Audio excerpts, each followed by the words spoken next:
Selamat berjumpa kembali dalam channel Meniti Jalan Insan Muttaqin edisi yang ke-6. Pada edisi yang ke-6 ini akan membahas tentang siapakah Tuhan itu. Assalamualaikum warahmatullahi wabarakatuh. Bismillahirrahmanirrahim. Alhamdulillahi salatu wassalam wal ali bika khairun ni'am. Ya sayyidi adrikni, ya sayyidi wa rabbini, wal ahla wal awlada wal laz'amila bil wahidiyati bifadli zil ula. Ya sayyidi wal mustami'in al mustami'at, ya sayyidi wal muslimin Ya sayyidi wal muslimin al muslimat, ya rahmatan lil alamin wat tamam, wal khairu minka wan najah wassalam. Ya ayyuhal ghausu salamullah alaika rabbini biiznillah, wanzur ilayya sayyidi binazrah musilatil lil hadratil aliyah, amma ba'du.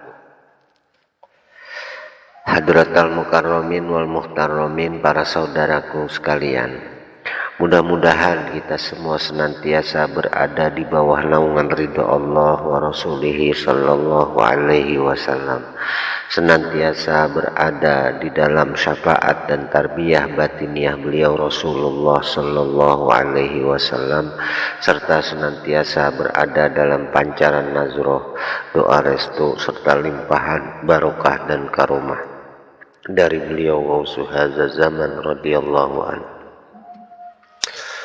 Para saudaraku sekalian, kita lanjutkan pembahasan. Setiap agama itu pasti memiliki dasar atau pondasi beragama yang sama, yaitu keyakinan terhadap adanya Tuhan yang Maha Esa. Dan Tuhan yang Maha Esa tersebut adalah Tuhan yang telah mencipta segala sesuatu yang telah ada, dan yang senantiasa mencipta segala sesuatu yang terus-menerus ada, serta yang akan mencipta segala sesuatu yang akan ada. Dan Tuhan yang dimaksudkan oleh seluruh agama tersebut adalah sesuatu yang memiliki wujud, sifat, serta perbuatan sendiri tanpa ada yang mencipta, binafsihi atau dengan kemampuannya sendiri. Dialah Tuhan yang menjadi ujung penghabisan dari kemampuan berpikir ketika akal pikiran terus berusaha menyelidikinya. Dan dialah Tuhan yang menjadi ujung penghabisan dari kemampuan angan-angan ketika angan-angan tersebut terus membayangkannya. Sehingga hakikat Tuhan dan hal ihwal ketuhanan tersebut adalah merupakan sesuatu yang tidak dapat dijangkau dengan apapun, termasuk dengan angan-angan sekalipun.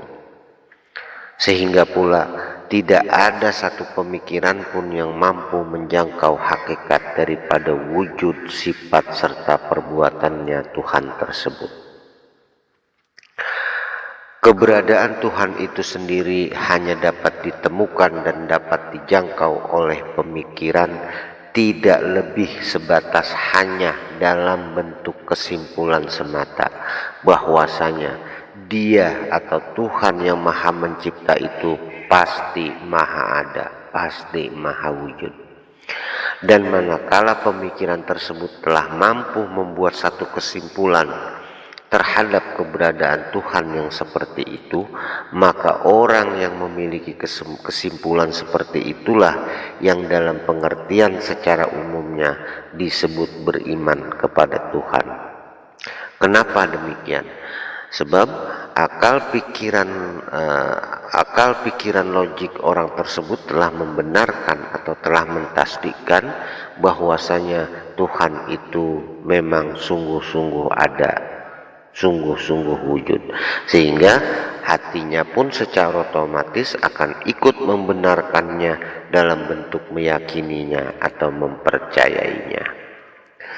Dengan demikian, maka dapat kita ketahui bahwasanya semua agama dan semua manusia, bahkan termasuk juga jin tentunya, semuanya pada hakikatnya percaya dan beriman kepada sesuatu yang diistilahkan dengan sebutan Tuhan di atas. Para saudaraku sekalian, ketahuilah bahwasanya kata Tuhan itu adalah hanya sebuah istilah untuk menggambarkan sesuatu. Dan istilah atau sebutan Tuhan itu sendiri sesungguhnya bukanlah sebuah nama yang dapat digunakan untuk memanggil dan semacamnya.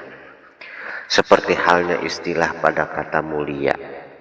Kata mulia itu dimaksudkan adalah untuk menggambarkan sifat-sifat yang suci dari ketidaksempurnaan dan semacamnya. Ketika Anda tahu bahwa hitungan terbesar itu adalah tanpa batas, lalu sebutan apa yang akan Anda berikan untuk menyebut hitungan yang terbesarnya? Maka begitu pula dengan istilah Tuhan tersebut. Kata Tuhan itu dimaksudkan sebagai ungkapan dan gambaran untuk menjelaskan sesuatu yang maha suci dari segala macam bentuk jangkauan, bentuk keterbatasan dan semacamnya, baik oleh jangkauan akal pikiran, angan-angan dan sebagainya. Dialah Tuhan yang memiliki wujud, sifat serta perbuatan sendiri, di mana keberadaan wujud, sifat, serta perbuatannya Tuhan tersebut dapat terjadi dengan kemampuannya sendiri tanpa bantuan dari kekuatan pihak manapun. Terlebih lagi jika wujud, sifat, dan perbuatannya tersebut dibuat atau dicipta oleh kekuatan lain tersebut. Dengan demikian, maka dapat dipahami bahwasanya wujudnya Tuhan atau keberadaan Tuhan itu tidak ada yang mencipta, dan keberadaan wujudnya tersebut memang sudah ada, sudah wujud dengan sendirinya binafsihi, dan keberadaannya itu sudah ada sejak kapan? Yaitu sejak zaman azali, yaitu zaman sebelum adanya belum. Ini yang dimaksud zaman azali. Dan tidak ada satu pemikiran pun yang mampu memikirkan asal muasalnya Tuhan tersebut. Yang menjadi pertanyaannya adalah, bagaimana akal pikiran logik manusia dapat membenarkan penjelasan seperti ini? Sebab secara sifat dasarnya akal pikiran tersebut di mana berprinsip kepada tidak mungkin adanya sesuatu itu tanpa ada yang mencipta, maka begitu pun tentunya dengan keberadaan Tuhan tersebut. Ya, segala sesuatu itu menjadi ada pasti memiliki asal muasal, pasti ada yang mencipta. Itu kata akal pikiran. Maka konsekuensinya pastilah akal pikiran tersebut pun akan bertanya tentang asal muasalnya Tuhan tersebut. Sedangkan semua penjelasan tentang keberadaan Tuhan itu sendiri justru tidak dijelaskan tidak memiliki asal muasal. Dan tentunya penjelasan seperti ini sangatlah tidak sesuai dengan sifat dasar daripada hukum akal pikiran itu sendiri. Ini yang harus kita pahami para saudaraku sekalian.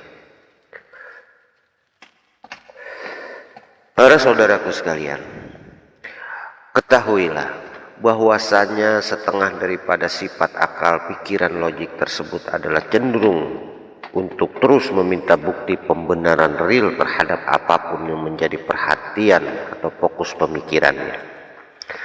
Sehingga karena sifatnya inilah membuat akal pikiran logik tersebut memiliki sifat yang kritis dalam berpikir, yang cenderung tidak dapat dibatasi gerak berpikirnya tersebut. Dan perlu diketahui, hanya kesadaran akan keterbatasan kemampuan berpikirnya itulah yang dapat membatasi geraknya untuk terus bertanya dan menyelidik. Dan perlu diketahui pula bahwasannya akal pikiran logik tersebut tidak akan mau menyadari keterbatasan kemampuannya kecuali jika kepada akal pikiran tersebut maksudnya diberikan bukti-bukti akan kelemahannya tersebut. Jika ditanyakan kepada akal pikiran logik, apakah seekor ayam itu ada asalnya? Pastilah akal pikiran itu akan menjawab, ya pasti ada. Ayam tersebut pasti berasal dari telur. Kemudian jika ditanyakan lagi kepada akal pikiran tersebut, dari manakah asalnya telur? Pastilah akal pikiran logik tersebut pun akan menjawab, pasti dari ayam. Kemudian jika asal muasal telur dan ayam tersebut terus ditanyakan kepada akal pikiran logik, niscaya akal pikiran logik tersebut pastilah akan memberikan jawaban yang sama. Sehingga jawabannya tersebut akan terus berputar hingga tidak memiliki ujung dari jawabannya itu sendiri. Kenapa? Sebab pada kenyataannya berdasarkan bukti yang dibenarkan oleh logika logik itu sendiri dan sesuai faktanya, ayam itu memang berasal dari telur, sedangkan telur itu sendiri berasal dari ayam, dan seterusnya dan seterusnya. Tetapi secara prinsipnya, maksudnya secara sifat dasar dari hukum akal pikiran logik itu sendiri sangat menolak jika keberadaan telur dan ayam tersebut tidak memiliki ujung. Maka sesuai dengan sifat dasarnya di atas, sesungguhnya akal pikiran logik tersebut memiliki satu kesimpulan bahwasanya antara ayam dan telur itu pasti ada asalnya. Maksudnya pasti ada yang lebih dahulu dicipta. Sebab tidak mungkin jika ayam dan telur tersebut tidak memiliki asal muasal, tidak memiliki sumber asalnya maksudnya. Tetapi kenyataannya ketika akal pikiran tersebut terus berusaha menyelidiki asal muasal telur dan ayam tersebut, justru ia dihadapkan pada jawaban yang selalu sama, yang tidak memiliki ujung atau akhir kesudahan akan jawabannya, di mana jawaban itu terus berputar membentuk lingkaran. Ayam itu berasal dari telur, dan telur itu sendiri berasal dari ayam, dan seterusnya dan seterusnya. Dan justru jawaban seperti itulah yang sangat real, sangat logik bagi akal pikiran itu sendiri. Tetapi di sisi lainnya, secara sifat dasar dari hukum akal pikiran logik itu sendiri justru tidak mau membenarkan jika jawaban tersebut ternyata tanpa ujung penghabisan. Para saudaraku sekalian, jika hal ini direnungkan, maka kemampuan menyelidik dari akal pikiran logik terhadap asal muasalnya telur dan ayam di atas, yang ternyata hanya menghasilkan jawaban yang tidak berujung, tetapi justru ditolak oleh akal pikiran logik itu sendiri, adalah merupakan bukti dari kelemahan kemampuan berpikir secara logik itu sendiri. Jika hal ini disadari, maka akal pikiran logik tersebut seharusnya menyadari bahwasanya ada hal-hal yang dapat dipikirkan olehnya, dan ada pula hal-hal yang bukan lagi merupakan medan kemampuannya. Sehingga dengan adanya kesadaran seperti itu akan mampu menahan gerak laju pemikiran logika logik tersebut untuk masuk ke dalam medan-medan berpikir yang sesungguhnya bukan lagi medan kemampuannya. Para saudaraku sekalian, perlu diketahui hal ihwal Tuhan, dari manakah asal muasalnya Tuhan, dan seperti apakah Tuhan, dan sebagainya. Semua itu bukan lagi medan kemampuan dari akal pikiran logik untuk memasukinya. Maka jangan dipaksakan untuk terus akal pikiran tersebut memikirkannya. Kenapa demikian? Sebab jika akal pikiran logik tersebut sudah tidak mampu membuat jawaban dari mana asal muasalnya ayam dan telur yang paling pertama, tentunya yang paling awalnya, seharusnya akal pikiran logik tersebut dapat menyadari bahwasanya ia tidak mungkin dapat menyelidiki dari mana asal muasalnya Tuhan. Sebab untuk memikirkan dari mana asalnya telur dan ayam saja yang merupakan bagian dari ciptaan Tuhan tersebut, ternyata akal pikiran logik tersebut sudah tidak mampu. Lalu bagaimana mungkin akal pikiran logik tersebut akan mampu memikirkan asal muasalnya sesuatu yang telah menciptakan telur dan ayam di atas? Para saudaraku sekalian, sampai di sini seharusnya akal pikiran logik tersebut dapat menyadari akan keterbatasannya, dan akal pikiran logik tersebut harus sadar bahwasanya ia itu membutuhkan petunjuk untuk mengetahui hakikat ketuhanan.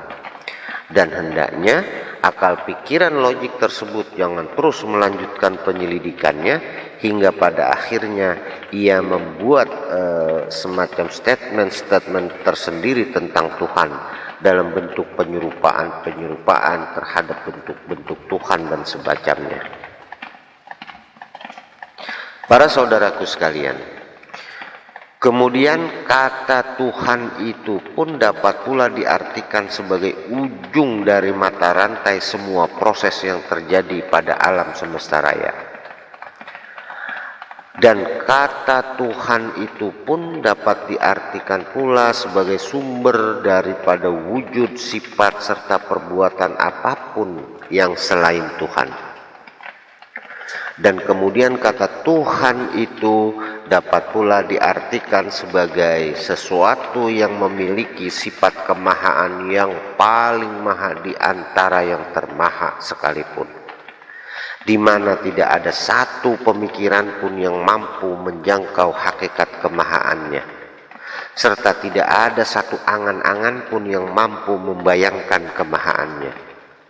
Bahkan andai seluruh angan-angan serta pikiran apapun yang selain Tuhan semuanya dijadikan satu, kemudian digunakan untuk memikirkan serta membayangkan Tuhan secara hakikinya, niscaya sejauh kemampuan akal pikiran serta angan-angan yang sudah disatukan tersebut mampu menjangkaunya, bahkan kemampuan jangkauannya tersebut telah mencapai titik top kulminasinya sekalipun, maka Tuhan secara hakikinya tersebut masih teramat sangat jauh dari jangkauan titik kulminasi yang telah berhasil dijangkau oleh angan-angan dan akal pikiran yang telah disatukan di atas.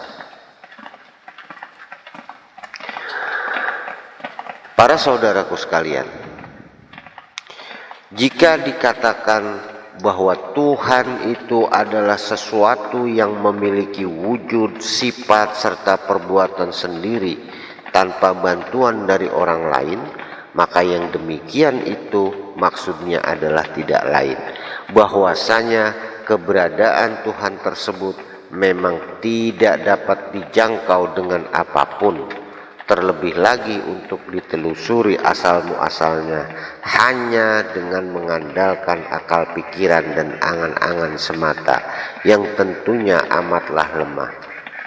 Kenapa demikian?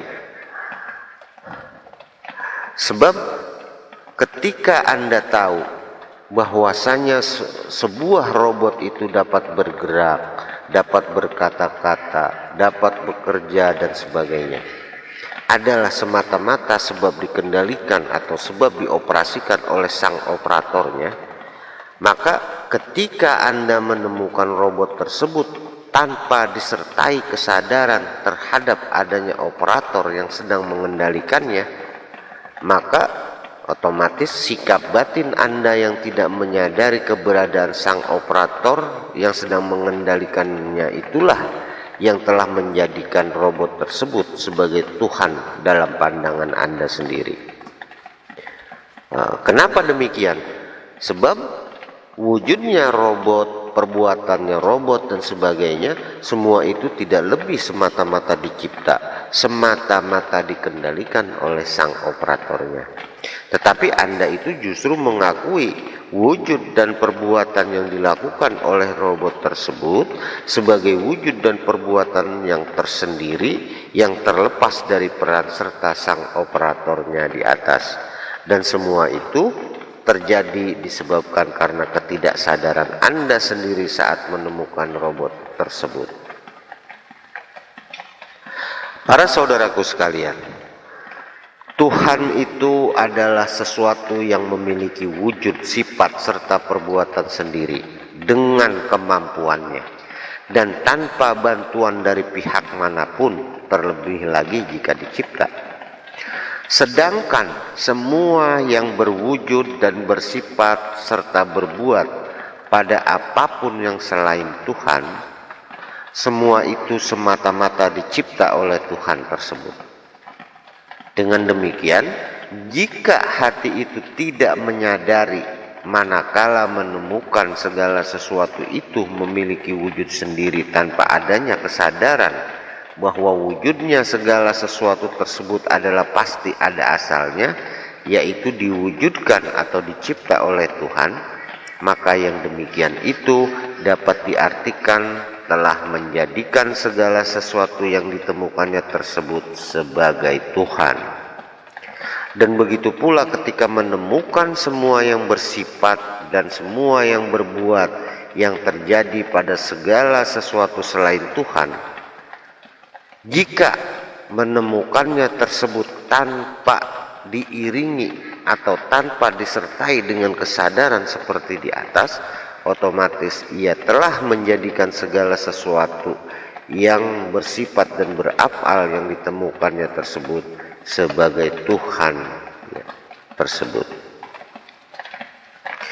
Para saudaraku sekalian, kemudian dikatakan bahwasanya Tuhan itu adalah merupakan ujung atau penghabisan dari semua proses alam raya yang membentuk mata rantai. Pernyataan seperti ini pun tentunya sangat bersifat logis bagi akal pikiran. Kenapa? Sebab jika manusia itu mau menggunakan akal pikirannya untuk meneliti dan menelusuri mata rantai tersebut, pastilah pada akhirnya ia akan menemukan satu titik yang menjadi ujungnya. Ketika manusia itu sadar bahwasanya dirinya itu ada, kemudian ia bertanya, sebab siapa aku ini menjadi ada? Maka ia akan memperoleh jawaban bahwasanya aku ini ada akibat adanya kedua orang tuaku.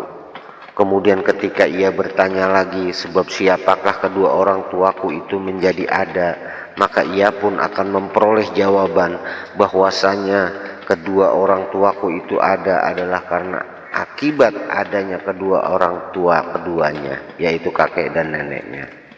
Kemudian ketika ia terus melanjutkan pertanyaan tersebut, sebab siapa kakek dan nenekku tersebut menjadi ada, lagi-lagi ia akan memperoleh jawaban bahwasanya keberadaan kakek dan neneknya tersebut adalah akibat dari adanya kedua orang tua dari kakek dan neneknya tersebut. Maka begitulah seterusnya, di mana jawaban-jawaban yang diberikan oleh akal pikiran logik tersebut terus sambung menyambung hingga membentuk mata rantai yang panjang sekali.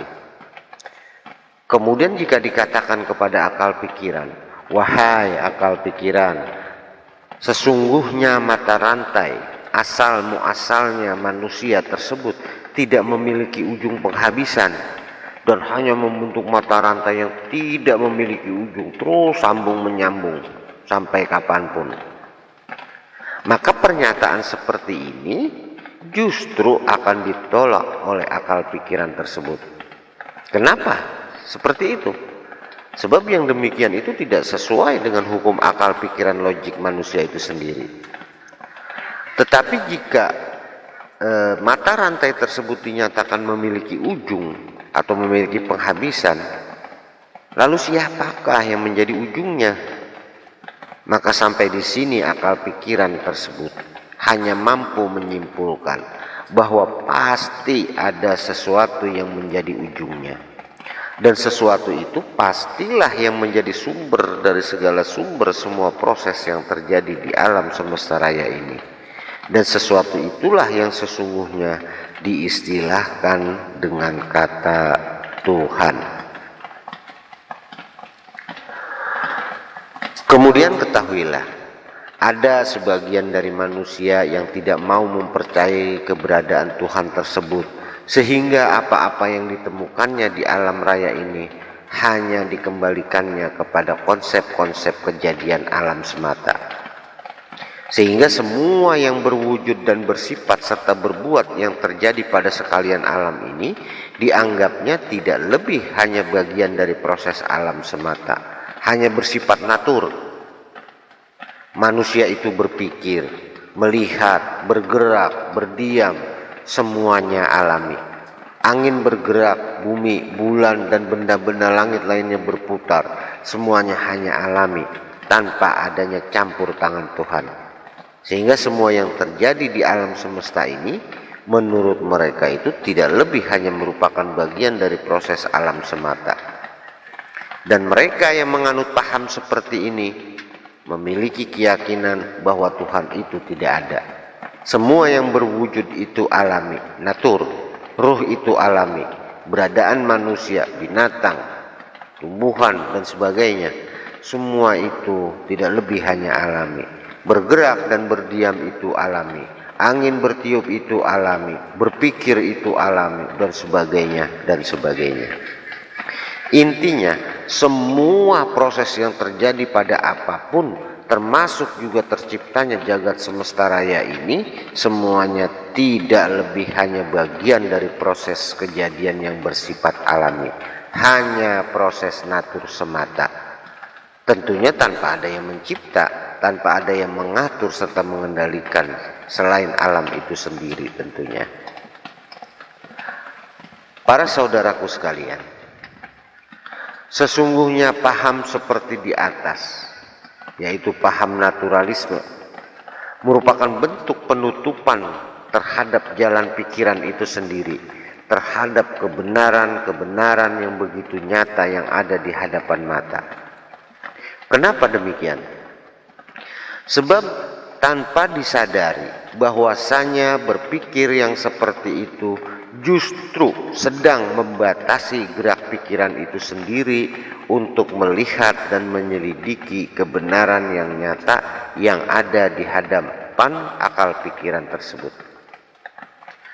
Maka dengan terus mengikuti mindset berpikir yang seperti itu, otomatis secara hakikatnya telah dan sedang menutup jalan pikiran tersebut untuk menunjukkan serta memperkenalkan kebenaran kepada hati.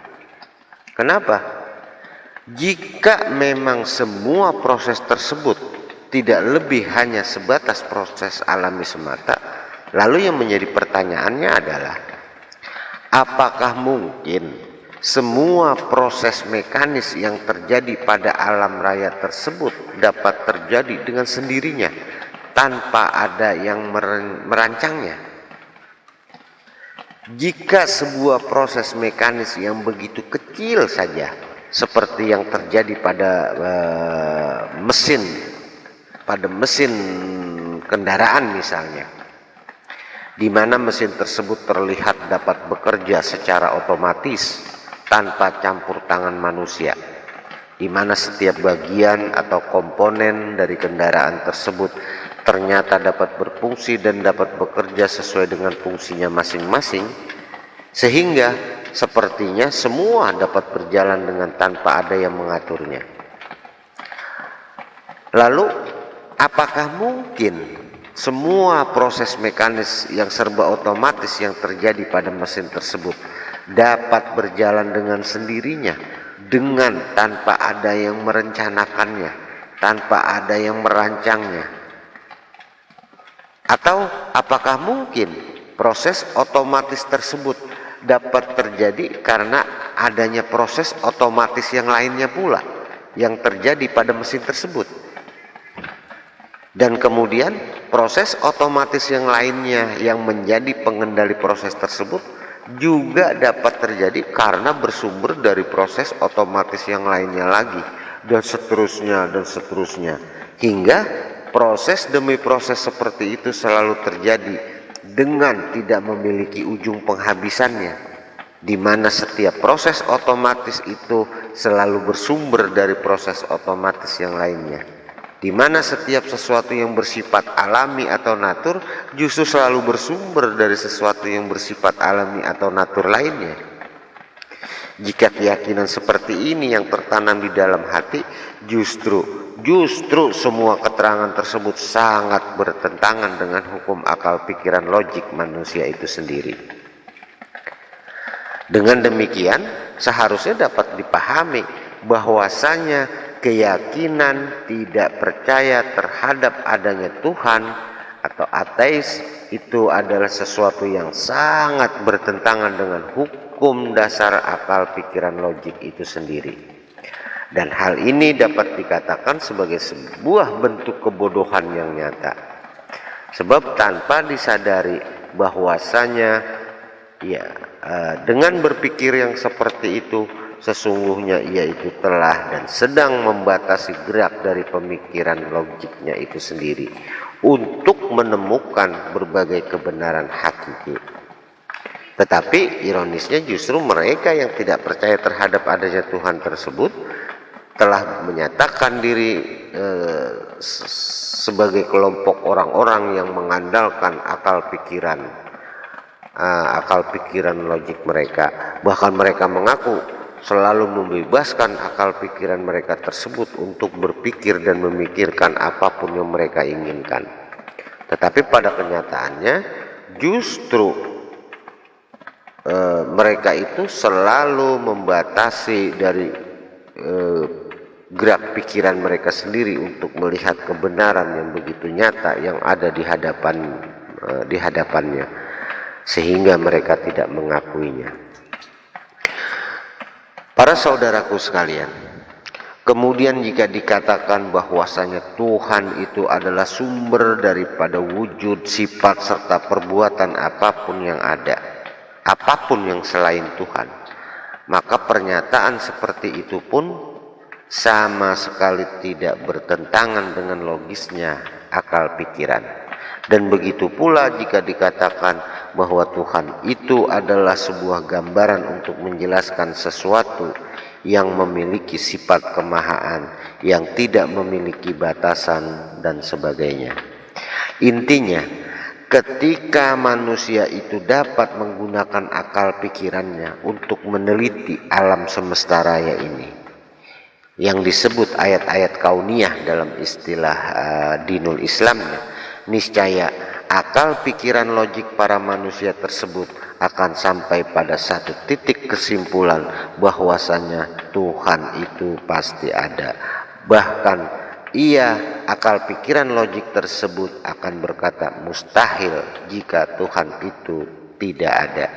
Allah berfirman, sanurihim ayatina fil afaqi wa fi anfusihim hatta yatabayyana lahum annahul haq. Perhatikanlah, lihatlah di ufuk, di barat, di timur dan sebagainya. Wa fi anfusihim, bahkan di dalam dirimu sendiri. Perhatikan dirimu sendiri, teliti, ikra, bacalah. Perhatikan dengan akal pikiranmu. Niscaya bismi rabbikal ladzi khalaq. Niscaya tiada yang kamu temukan, ternyata yang maha ada itu adalah hatta yatabayyana lahum annahul haq. Sehingga itu menjadi nyata bahwa yang ada itu betapa Allah itu sungguh-sungguh maha ada, maha nyata dan sebagainya. Demikian para saudaraku sekalian, edisi ini saya cukupkan sementara sampai di sini, dan akhirnya saya memohon maaf kepada para pendengar sekalian atas segala khilaf dan kesalahan. Ambillah yang baiknya dan buanglah yang buruknya. Jangan langsung Anda terima semua yang saya sampaikan, tetapi cernalah, bahkan bila perlu diskusikanlah dengan orang-orang yang ahli di bidangnya. Kemudian amalkanlah jika yang saya sampaikan ini adalah kebenaran. Semoga kita semua selalu benar-benar menjadi manusia-manusia yang benar-benar bertakwa di sisi Allah Subhanahu wa taala. Amin amin ya rabbal alamin. Dan akhirul kalam, wabillahi taufiq wal hidayah, wa minar rasul wa min rasulillahi sallallahu alaihi wasallam asy-syafa'ah wa tarbiyah, wa minal ghaus wa min ghausi hadza zaman radhiyallahu an-nazrah wal barakah. Wassalamu alaikum wa alaikunna wa rahmatullahi wa barakatuh.